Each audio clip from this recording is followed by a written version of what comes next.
Hello guys, कैसे हैं सभी। मैं परवीन राजवंश स्टडी विद पीएस एजुकेशन में आप सभी का स्वागत करता हूं। और आज मैं अपनी सर्वप्रथम पहली वीडियो लेकर आपके सामने पेश हुआ हूं। आशा करता हूं कि आपको मेरी यह वीडियो जो है अच्छी लगेगी और आप लाइक करते रहिए और उसके साथ सब्सक्राइब भी ज़रूर करें। तो मैं आपको बता दूं कि मेरी इस वीडियो को बनाने का पर्पज़ है आपकी UP TET, C TET, super TET आदि की तैयारी में जो है यह आपको बहुत ही महत्वपूर्ण साबित होगी। और इसके साथ साथ ही आप SSC, UP police constable, SI वगैरह की जो है एग्ज़ाम में भी आपको यह बहुत सहायता करेगी। तो हम बात करते हैं साथियों इंडियन कॉन्स्टिट्यूशन की। तो चूँकि भारतीय संविधान के अंतर्गत जो भी प्रावधान किए गए हैं तो उनमें हम कह सकते हैं कि कहीं ना कहीं भारत के आज़ादी से पहले जो है अंग्रेज़ों के द्वारा जो प्रशासनिक व्यवस्था भारत में चलाई जा रही थी वहाँ से भी जो है कुछ पॉइंट्स, कुछ रूल्स रेगुलेशंस जो है भारतीय संविधान में लिए गए हैं। तो चूँकि भारतीय संविधान को हम पढ़ने से पहले हम यह जानना जो है अति आवश्यक होगा कि भारत का जो संवैधानिक विकास है वो कैसा रहा होगा। तो उसमें यदि हम बात करें भारत के संवैधानिक विकास में तो उसको हम जो है दो पार्टों में पढ़ेंगे साथियों। तो उसमें सबसे पहले है 1857 की क्रांति के पहले भारत का संवैधानिक विकास कैसा रहा और 1857 की क्रांति के बाद भारत का संवैधानिक विकास। तो सबसे पहले हम बात करते हैं 1857 की क्रांति से पहले भारत का संवैधानिक विकास की। तो चूँकि आपको जैसे कि याद होगा कि सन 1600 ईस्वी में सर्वप्रथम जब ईस्ट इंडिया कंपनी भारत में आई तो वह भारत में इसलिए आई थी, इंग्लैंड की उस समय की महारानी एलिजाबेथ ने सन 1600 ईस्वी में जो है ईस्ट इंडिया कंपनी को एक चार्टर सौंपा और उस चार्टर के अंतर्गत यह कहा गया कि आप जो है भारत में जाइए और उधर के पूर्वी हिस्से में जाइए और आप 15 वर्षों तक वहाँ व्यापार कीजिए। तो चूँकि जब ईस्ट इंडिया कंपनी उस चार्टर के तहत भारत में उन्होंने आगमन किया तो यहाँ करके उन्होंने देखा कि भारत तो बहुत ही साधन संपन्न देश है। तो उन्होंने जो है यहाँ व्यापार न करके यहाँ प्रशासनिक व्यवस्था को कायम करने का प्रयास किया। और उन्होंने सर्वप्रथम 1757 में और 1763 ईस्वी में, जब 1757 में उन्होंने प्लासी का युद्ध बंगाल के नवाब सिराजुद्दौला के साथ में किया तो वहाँ उन्हें जीत मिली और उनको जो है उनका उत्साहवर्धन जो है हुआ। और उसके बाद में उन्होंने 1764 में प्लासी का युद्ध लड़ा और उसमें भी उनको जो है जीत मिली, जो कि बंगाल के नवाब और अवध के नवाबों के साथ में लड़ा गया था। अब जब उन्होंने यह दोनों युद्ध यहाँ जीत लिए और इन युद्ध को जीतने के बाद में अब हम कह सकते हैं कि उस समय जो है ईस्ट इंडिया कंपनी एक व्यापारिक कंपनी न रह करके एक प्रशासनिक व्यवस्था बन गई थी। प्रशासनिक व्यवस्था वह क्यों बनी? चूँकि जब उसने जो है प्लासी का और बक्सर का युद्ध जीत लिया तो जाहिर सी बात है उस क्षेत्र को पर भी जो है उन्होंने शासन करना शुरू कर दिया। अब जब शासन करना उन्होंने वहाँ शुरू कर दिया तो उन्हें जो है एक प्रशासनिक व्यवस्था की जो है आवश्यकता पड़ी और उन्होंने वहाँ एक प्रशासनिक व्यवस्था कायम की और उन्हीं के ही जरिए वहाँ शासन किया जाने लगा। अगर हम बात करें 1757 की तो उस समय जो है ईस्ट इंडिया कंपनी में जो है प्रथम जो गवर्नर यहाँ आए थे उनका नाम रॉबर्ट क्लाइव था। रॉबर्ट क्लाइव के द्वारा ही जो है 1757 में युद्ध बंगाल के नवाब सिराजुद्दौला के साथ में किया गया था। और जब वह प्रशासनिक व्यवस्था बन गई तो उन्होंने जो है 3 सेंटर बनाए। 3 सेंटर मतलब उन्होंने 3 प्रेसिडेंसियों का निर्माण किया, जिसमें पहली प्रेसिडेंसी जो सबसे मुख्य थी उसका नाम था बंगाल। दूसरी प्रेसिडेंसी उसका नाम था मद्रास और तीसरी प्रेसिडेंसी जो थी उसका नाम था मुंबई। इन 3 प्रेसिडेंसियों ने के अंतर्गत जो है ईस्ट इंडिया कंपनी ने यहाँ प्रशासनिक व्यवस्था की शुरुआत की और इन तीनों प्रेसिडेंसियों के जो है अलग अलग गवर्नर नियुक्त किए जाने लगे। अब जब यहाँ जो है अराजकता का माहौल फैला और लूटपाट जो है अंग्रेज़ों के द्वारा अत्यधिक की जाने लगी और वह लूटपाट कर करके जब वहाँ इंग्लैंड गए तो वहाँ की जनता जो है उनको हे दृष्टि से देखने लगी। और वहाँ भी इंग्लैंड में भी जो है इस कारण अराजकता का माहौल पैदा हुआ। तो उस अराजकता के माहौल को ख़त्म करने के लिए और यह तय करने के लिए कि यह व्यापार मात्र 15 वर्षों तक ही सीमित न रह जाए, इसकी अवधि जो है निरंतर बढ़ती रहे, तो इस सामंजस्य को बनाने के लिए जो है सर्वप्रथम ब्रिटिश संसद ने कुछ कानून बनाए, कुछ नियम बनाए, जिससे जो है ईस्ट इंडिया कंपनी पर कुछ नियंत्रण किया जा सके। तो बात करते हैं, यदि हम 1857 की क्रांति से पहले जब ये 3 प्रेसिडेंसियाँ 1757 और 1764 के युद्ध के पश्चात बनी, तो सर्वप्रथम इन तीनों प्रेसिडेंसियों पर और ईस्ट इंडिया कंपनी पर नियंत्रण के लिए जो कानून बनाए गए, उन कानूनों को, उन एक्ट को जो है नाम दिया गया रेगुलेटिंग एक्ट। ठीक है साथियों, उनको नाम दिया गया रेगुलेटिंग एक्ट।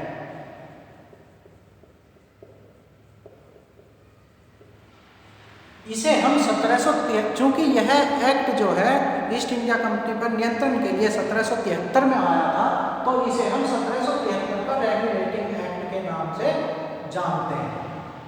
1773 का रेगुलेटिंग एक्ट। अच्छा, जब यह 1773 का regulating act east India company पर नियंत्रण के लिए आया, तो उस समय चूंकि बंगाल जो था, बंगाल से ही बंगाल को जो है ईस्ट इंडिया कंपनी के द्वारा शासन व्यवस्था को चलाने के लिए सेंटर पॉइंट बनाया गया, यह जो है एक केंद्र बनाया गया। और उस समय 1773 का जब रेगुलेटिंग एक्ट आया, तो बंगाल का गवर्नर जो है वारेन हेस्टिंग्स था। बंगाल का गवर्नर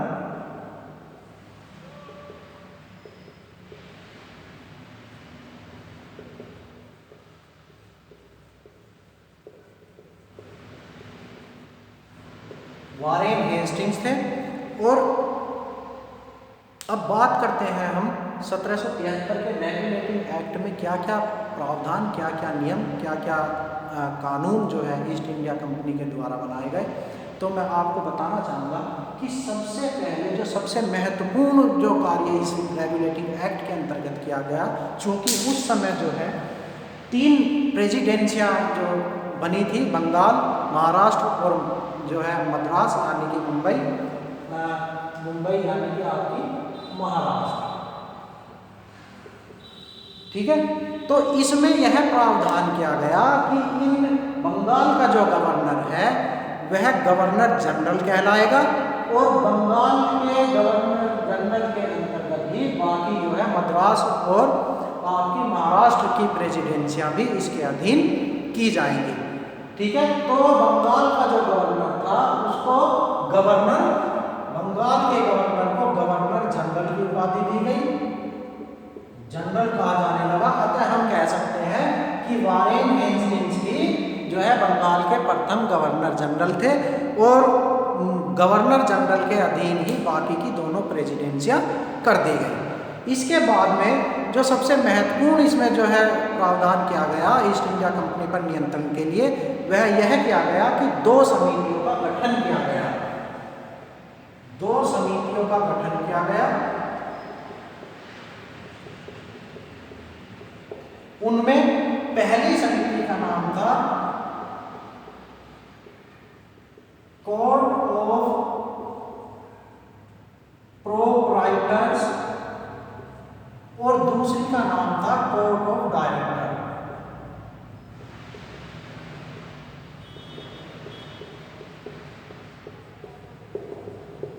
कोर्ट ऑफ प्रोप्राइटर्स और कोर्ट ऑफ डायरेक्टर्स। तो कोर्ट ऑफ प्रोप्राइटर्स जो थी, यह उस समय ईस्ट इंडिया कंपनी के अंतर्गत जितने भी यानी कि फर्म भारत में व्यापार करने के लिए आई थी, जितने भी निवेशक व्यापार करने के लिए आए थे, वही जो है निवेशकों का समूह जो है कोर्ट ऑफ प्रोप्राइटर्स कहा जाने लगा इस 1773 के रेगुलेटिंग एक्ट के अंतर्गत। अतः हम कह सकते हैं कि कोर्ट ऑफ प्रोप्राइटर्स जो था वह निवेशकों का एक समूह था, निवेशकों का एक समूह था। और बात आती है कोर्ट ऑफ डायरेक्टर की, तो कोर्ट ऑफ डायरेक्टर में जो है 24 सदस्यों की नियुक्ति की जाती थी। कितने की? 24 सदस्य इसमें नियुक्त किए जाते थे, और इन्हीं 24 सदस्यों में से एक सदस्य को अध्यक्ष बनाया जाता था और इस अध्यक्ष के जरिए ही इंग्लैंड में बैठ करके सर्वप्रथम ईस्ट इंडिया कंपनी पर नियंत्रण करने की कोशिश की गई थी। यह सभी प्रावधान 1773 के रेगुलेटिंग एक्ट के द्वारा ब्रिटिश संसद ने किए। इनके बाद में क्या था कि एक परिषद का गठन इस 1773 के रेगुलेटिंग एक्ट के अंतर्गत और किया गया। एक परिषद का गठन किया गया और उस परिषद में जो है 4 सदस्य नियुक्त किए गए। कितने सदस्य? 4 सदस्य। और उन 4 सदस्यों के साथ में एक जो है स्वयं बंगाल के गवर्नर जनरल होते थे, एक जो थे गवर्नर जनरल होते थे। जब बात किसी बिल को पास करने की आती थी, किसी को पारित करने की आती थी, तो जो है बहुमत की प्रणाली को इस परिषद के द्वारा अपनाया जाता था। कहने का मतलब हम यह भी कह सकते हैं कि भारतीय संविधान में जो बहुमत प्रणाली की व्यवस्था जो की गई है वह कहीं ना कहीं 1773 के रेगुलेटिंग एक्ट से ली गई है। चूंकि बहुमत प्रणाली की शुरुआत इसी 1773 के रेगुलेटिंग एक्ट से हुई थी, वह इस तरह से हुई थी कि जब किसी भी बिल को पास करना होता था तो जिस तरफ इस परिषद में से 3 सदस्य होते थे, 3 सदस्य होते थे, वही बिल जो है पारित कर दिया जाता था। तो हम कह सकते हैं कि सर्वप्रथम बहुमत प्रणाली की व्यवस्था जो की गई थी वह 1773 के रेगुलेटिंग एक्ट में की गई थी। इसके बाद चूंकि हमने अभी यह पढ़ा, यह जाना कि 3 प्रेसिडेंसियाँ थी और प्रशासनिक जो व्यवस्था थी इसका विस्तार जो है बहुत तेजी से बढ़ रहा था, तो कहीं ना कहीं उस समय जो है एक न्यायालय की आवश्यकता भी पड़ी और 1773 के रेगुलेटिंग एक्ट के अंतर्गत यह विचार किया गया कि यहाँ तीनों प्रेसिडेंसियों के अंतर्गत कम से कम एक सर्वोच्च न्यायालय जरूर होना चाहिए। तो इस विचार के तुरंत 1 वर्ष बाद यानी कि 1774 में सर्वप्रथम कलकत्ता में जो है एक सुप्रीम कोर्ट यानी कि सर्वोच्च न्यायालय की स्थापना की गई। तो कब की गई? 1774 में सर्वप्रथम सर्वोच्च न्यायालय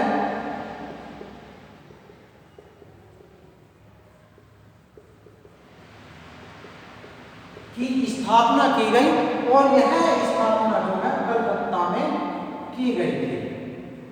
कहाँ की गई? कलकत्ता में की गई थी। अब बात आती है जब सर्वोच्च न्यायालय की स्थापना की गई तो इस सर्वोच्च न्यायालय में जो है एक मुख्य न्यायाधीश की भी आवश्यकता पड़ी और इस सर्वोच्च न्यायालय में जो है सर्वप्रथम जो है मुख्य न्यायाधीश किसको बनाया गया? मुख्य न्यायाधीश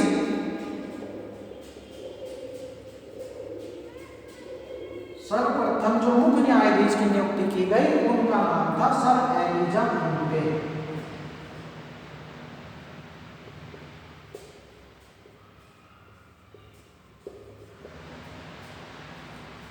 सर एलिजा इम्बे। चूंकि यह क्वेश्चन जो है आपके एग्जाम में कंपटीशन में जो है काफ़ी बार पूछा गया है कि भारत में जो सर्वप्रथम सर्वोच्च न्यायालय की स्थापना की गई थी वो कब की गई थी? तो 1774 में की गई थी। कहाँ की गई थी? कलकत्ता में की गई थी। और सर्वप्रथम सर्वोच्च न्यायालय के जो मुख्य न्यायाधीश थे उनका नाम क्या था? सर एलिजा इम्बे था। तो हमने जो है ये जो चीज़ें अभी पढ़ी ये सभी हमारी 1773 के रेगुलेटिंग एक्ट के अंतर्गत आती है। अब यदि हम इसी के ही विकास के क्रम की बात करें तो जितने भी एक्ट जो आए वह 1857 की क्रांति से पहले सर्वप्रथम 1773 का रेगुलेटिंग एक्ट आया। उसके बाद में 1784 में एक एक्ट आया जिसको पिट्स इंडिया एक्ट के नाम से जाना गया और उसके तुरंत 2 वर्षों बाद में उसमें कुछ संशोधन करने की आवश्यकता पड़ी जो 1786 का संशोधन कहा गया और उसके बाद फिर से जो है कुछ संशोधन करके एक नया एक्ट आया जो 1793 में आया और 1793 के बाद में ब्रिटिश संसद ने जो एक्ट थे जो चार्टर थे उसको जो है पुनः यानी कि 20 वर्षों के लिए बढ़ा दिया गया और उसके बाद जो है 20-20 वर्षों के अंतराल पर जो है चार्टर एक्ट आते गए। तो उसमें हम बात करें 1793 के एक्ट के बाद में सीधे सीधे जो एक्ट आया वो 1813 में आया, 1813 के बाद 1833 में आया, 1833 के बाद में 1853 में आया। 1853 के चार्टर एक्ट में जो है ईस्ट इंडिया कंपनी का एक अधिकार ब्रिटिश संसद ने पूर्णतः समाप्त कर दिया था और उसके बाद में भारत की प्रशासनिक व्यवस्था को सीधे सीधे अपने हाथों में ले लिया था। यहाँ एक क्वेश्चन जो है बहुत ही इम्पोर्टेंट बनता है और यह पूछ लिया जाता है कि चार्टर्ड एक्ट और अधिनियम में क्या अंतर है। तो मैं आपको बताना चाहूँगा, चूँकि 1857 की क्रांति से पहले जो है भारत में जो शासन व्यवस्था थी वह ईस्ट इंडिया कंपनी के द्वारा चलाई जा रही थी। ब्रिटिश संसद ने कुछ नियम और एक्टों के जरिए जो है ईस्ट इंडिया कंपनी के द्वारा भारत में शासन व्यवस्था को चलाया जा रहा था। और हम कह सकते हैं कि जब ब्रिटिश संसद ईस्ट इंडिया कंपनी के द्वारा भारत में शासन कर रही थी तो उस समय जो भी एक्ट ब्रिटिश संसद के द्वारा भारत में लाए गए उन एक्ट को चार्टर्ड एक्ट कहा जाता था। ठीक है। और जब ईस्ट इंडिया कंपनी का एक अधिकार भारत से पूर्णतः खत्म कर दिया गया और भारत की प्रशासनिक व्यवस्था सीधे सीधे ब्रिटिश संसद के हाथों में आ गई तो ब्रिटिश संसद के द्वारा उस समय जो एक्ट बनाए गए उन एक्टों को जो है अधिनियम का नाम दिया गया।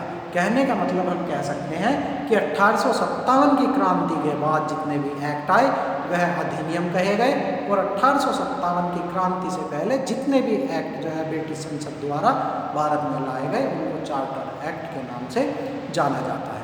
आशा करता हूँ साथियों कि मेरी यह वीडियो आपको अच्छी लगी होगी और प्लीज़ आप जो है मेरा उत्साहवर्धन करें, लाइक एंड सब्सक्राइब करें और हम जो है अगली वीडियो में बात करेंगे 1773 के बाद में जो एक्ट आया 1784 का पिट्स इंडिया एक्ट।